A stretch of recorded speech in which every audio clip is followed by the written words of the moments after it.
The true origins of Riri Williams. We're gonna do something here that comic book YouTubers don't do. That's read the comics. Every flashback of Riri Williams, starting from the beginning, here she is. First appearance, inside the belly of her mother. Her dad was trying to make ends meet, so he took some cash for some experimentation. Now, it's unclear how long Riri's dad's been doing this, if it's been for the last 9 months before Riri was conceived, and since he has superpowers, then it's possible that those powers transfer over to Riri in some way somehow. Her dad's name is Demetrius, and he's believed to be dead. Now, because his name is Demetrius, Mom used to call him Riri. That nickname transferred over to Riri Williams, and that's why that's her real name. She does have a second dad, his name's Gary. They've never had any issues or conflicts, ever. Riri exhibits a passion for engineering at a very young age, which may have stemmed from her stepdad's auto shop on 75th and Blackstone. That's where, in this image, she kind of looks like Iron Man, but that's probably where she learned welding and things like that. The school is going to identify Riri's intellect at a very young age, 5, and they're going to warn the parents to parent properly because this could go left very easily. Bringing us to these 3 pages, which is Riri explaining to her teacher how she has to be an astronaut. For context, this is part 1 flashback of issue number 8 of Invincible Iron Man. The second part, she's phoning NASA. The third part, somebody phones her. But we're doing this chronologically, so let's guess how old she is. Everyone pause the video. There's a alphabet in the background, there's desks. So what grade is she in, right? Now that you guessed how old she is, let's read what she said. Hi. This is quiet time, Miss Williams. I wanted you to know that I've decided what I'll be when I grow up. Let's hear it. I am going to be a scientist. Great. Great? That's great. No, you're supposed to say, you mean like a nurse? And then I say, why would I say that? You're supposed to tell me nursing and teaching are noble professions, and that people like me don't get to grow up and be scientists. Why would I do that? That's what they said to the first African American female astronaut.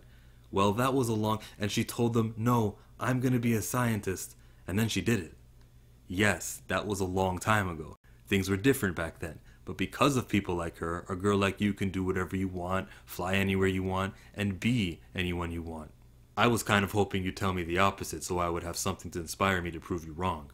Sorry, I can't help you. And then she might guy death stares her. What? Okay, you'll never be Tony Stark. Really? I'm totally going to be Tony Stark, except for that weird facial hair.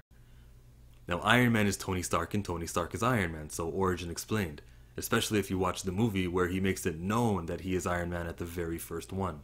However, in Marvel 616, there's been over 600 comics of Iron Man, and it's issue 400 where his identity is made public. So when she says she wants to be the next Tony Stark, she's talking about the inventor part. This scene was just so she'd have something to inspire her to prove her wrong and get her going. Or you could say this girl is a psychopath with a victimhood complex. It all depends on how borderline you want to be today. Riri will get bumped up to high school from here, where she makes one single friend, and it's established that she tutors this friend. Her name is Deja. Now back to Gary, the stepdad. Stepdad's been taking her out here and there, and one day in Chicago there is a superhero incident. There's a Skrull Thor, a Skrull Jean Grey, a Skrull Captain America, and Iron Man is here to save them from them. He lifts them off to safety, and it's where Riri notices that one of his boots are glitching, and that she knows how to fix that. Flashing back now to where Riri's 10 years old. Mom's upset with how much time she is spending in this garage, and in the back, someone on their bike pedals. It's Natalie, her soon-to-be best friend. This is the first day that they meet. Unlike everybody else, it looks like Natalie takes a liking to Riri, and Riri takes a liking to Natalie. Her mom comes in and says, ooh, is that a friend you just made? That's the beginning of this friendship. Now Riri is 11 years old at this point, and she phones NASA. Secretary, I want to know how I can become an astronaut. She explains what she has to do, and Riri goes, yo, I'm in my dorm at MIT right now. I'll see you in a few years. Click, and hangs up the phone. Remember that for a second. She spends a lot of time in the garage, like in this one flashback where her dad is trying to get her to learn fencing. And she declines it. He goes, no, it's like being a Jedi. And she says no.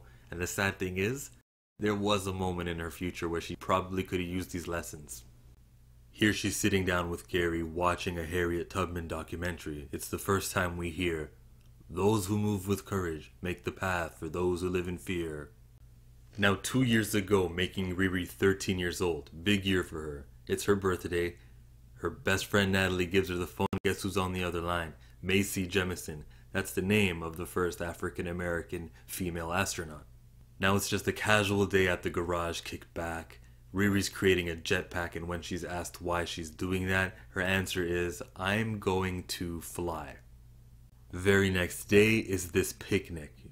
You made an emotional bond with Natalie, and that's your fault. Because at this picnic towards the back, there's some cars and there's shooting. In comes the stepdad, he steps in, he takes some shots. Riri gets completely avoided, but Gary gets shot at and Natalie gets shot at. At the hospital, they are both pronounced dead. Side note, the doctor shouldn't have said your husband didn't make it. He's actually supposed to be specific and say dead. And Riri is going to confirm that Natalie is also dead. Back at home, the investigator is asking questions, and in the background the TV is on. It's a bunch of superheroes. So Riri's talking to him about random gun violence, he's questioning her, and the whole time Iron Man was in the background of this crucial moment of her life. Now 2 years ago she's at her graduation, but wait a second, when she was 11 she was already in her MIT dorm. How could she be 2 years ago, she's 15, which makes that 13 years old, how could she be at her graduation? Well, Mr. Monger is here to explain. You see, there was a pandemic, and they couldn't have any large gatherings, so her graduation was postponed a couple years, which is why she's here graduating. Period. At MIT, she's 15. She creates this new suit on a dare, it says so right there. And it's very coincidental that at the same time she does this, Tony Stark goes missing. It's almost like it's destiny. The campus security don't think it's destiny, and they come knocking on the door, barging their way in. Riri, there is some footage of these parts going missing in our robotics laboratory. What? There's a suit. And Riri says, screw you guys, I'm going home, and flies off. Her very first mission, she determines, I need an artificial intelligence because things go left. She's gonna punch a van full of prison escapees, and in that punch, her whole suit shatters. It's not clarified how she gets home, but she does come back home. Tony's back at MIT, and he gets told about the Riri Williams incident, and he's gonna pay her a visit. Mom was on Riri for stealing parts from MIT, and that's when Tony steps in. Show me, he says. Show me the suit. And she shows her. And she says, give me an AI. And then Tony says, give me $45 million. Mom steps in to shut it down and doesn't want any part of this, but Tony tells her, nah, she chose this life. I've seen this. It's not gonna go away. When Tony Stark dies, because comic books, he gifts her this artificial intelligence of himself. Riri has an argumentative relationship with the Tony Stark AI, as you can see here while she's creating her second suit. He keeps getting invasive, checking her phone. Why is there no one texting you since this girl named Natalie? Who's Natalie? He also is the one that names her, the nickname Ironheart. He says it at first and she was kind of mad at him, but she accepts it later on.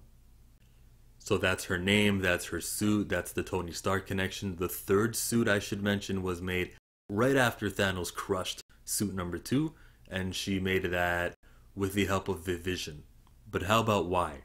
When Xavier asks her, she tells him, my dad used to always say this, those who move with courage make the path for those who live in fear. She used courage as a barometer for good and bad. The real truth is I became Ironheart because I was afraid of myself.